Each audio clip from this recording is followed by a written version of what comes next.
From Australia says, "Greeting, Pastor Jennings. I sent an email a while back, but haven't received an answer. I understand you may receive thousands and thousands of emails, so that's okay. We do.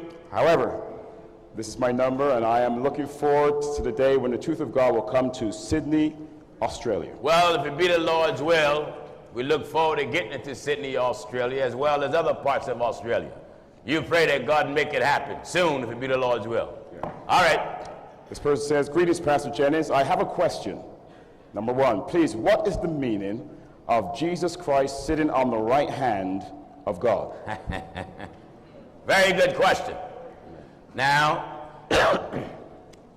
when you look at that scripture logically, without God, right away an infidel look at me and then look at Williams on my right hand. So right away they think it's two. Right hand in the Bible means power. Let's get the Old Testament, then we'll get the New Testament, and I'll show you what the right hand means. All right. Exodus chapter 15, we'll start at verse 2. All right. The Lord is my strength. The Lord is my strength. And my song. And my song. Now at verse 6. All right. Thy right hand, O Lord. Thy right hand, O Lord. Is become glorious. Is become glorious. Now hold it now. Hold it. I don't want you to think literally that's mean God, literal right hand. Right. Everything about God is glorious. Right. But when it said, thy right hand, O Lord, has become glorious. In power. In what? In power. That's what the right hand means.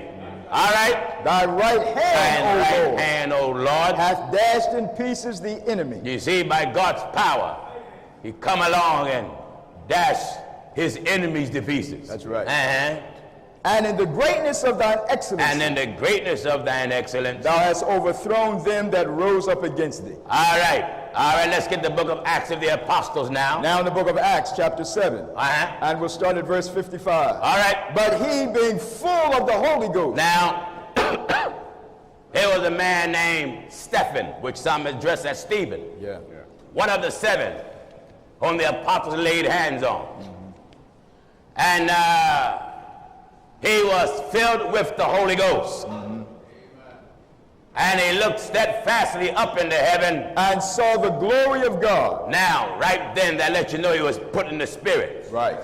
Because in order to be able to see God's glory and see it right, you're not going to see it with the naked eye. That's right. They got to be put in the Spirit. That's right. Uh-huh. But he, being full of the Holy Ghost. He being full of the Holy Ghost. Looked up steadfastly into heaven. And saw the glory of God. Saw the glory of God, or the function of God. And Jesus. Yeah, glory to God. And Jesus standing on the right hand of God. Now let's just remember what right hand means. Thy right hand, O Lord. Thy right hand, O Lord. Is become glorious in power. Now hold it right there, because we got to make the Bible harmonize. Right.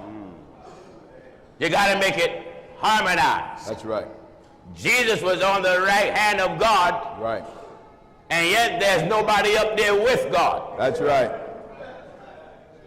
I want to say it again and certify what I'm telling you with the Bible. In Isaiah. Jesus was on the right hand of God. That's right. And yet there's nobody with God. That's right. Listen. Isaiah chapter 44, we'll start at verse 8. And fear ye not, neither be afraid. Have not I told thee from that time, and have declared it? Yes. Ye are even my witnesses. Look at God talking. Is there a God beside me? This is a good question to every Trinitarian walking. Amen. I got a letter from, I think, a PAW minister who wrote me and wanted to challenge me for a debate on the Trinitarian. He said, I preach with madness. Amen. I'll show you how mad I am when I bite you with the scriptures. That's right. Listen at this. Fear ye not, neither be afraid. Nor be afraid. Have not I told thee from that time, and have declared it? Ye are even my witnesses. God said what? Is there a God beside me? All right, viewers. God says, is there a God besides me? Yea. Yea. There is no God. There is no God. I. No. Not any. Wait a minute. That's right. But what the Acts of the Apostles said. And Jesus standing on the right hand of God. And what did Isaiah say? Is there a God beside me? Now shift gears. Deuteronomy. Deuteronomy 32 and verse 32 and verse 39. 39.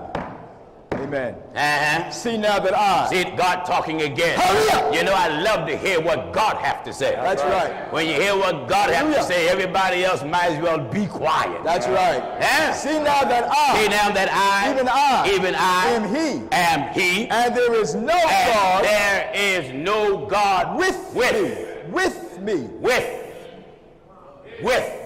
me. Right.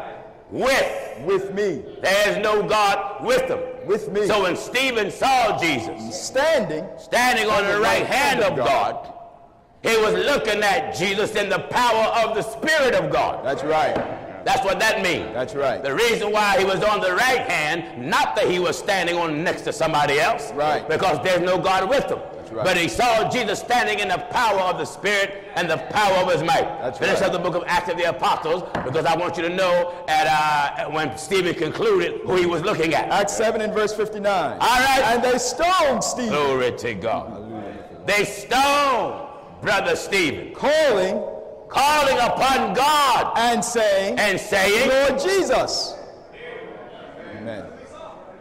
But first he said he saw what? Saw Jesus standing on the right hand of God. Thank God, but when the revelation came, and the scripture was made plain now, and they stoned Stephen, calling upon God, calling on the one he was looking at, and saying, Lord Jesus. Jesus Christ is God. That's right. That's right. If Jesus Christ wasn't God, you wouldn't call him by such a name. Right. So that's what the right hand means. Right hand means power, right hand means majesty. Right. Yeah, like in the book of Revelation. Yeah. I believe the Apostle John saw the 7 golden candlesticks, and then he saw the 7 stars, right, which were the 7 messengers, which were the preachers or the angels sent to the 7 churches of Asia. But the apostle said the 7 stars was in the right hand of God. That's right. Which lets you know the preacher got to be in the right hand of God. He got to have the power of God or function in the Spirit of God. And then you got 7 spirits that's standing, 7 lamps of fire burning before the throne, which are the 7 spirits of God. So right hand means power, and right hand means majesty. And if you want to be on right hand of God, tarry until you be endued with power. Or take God from on high.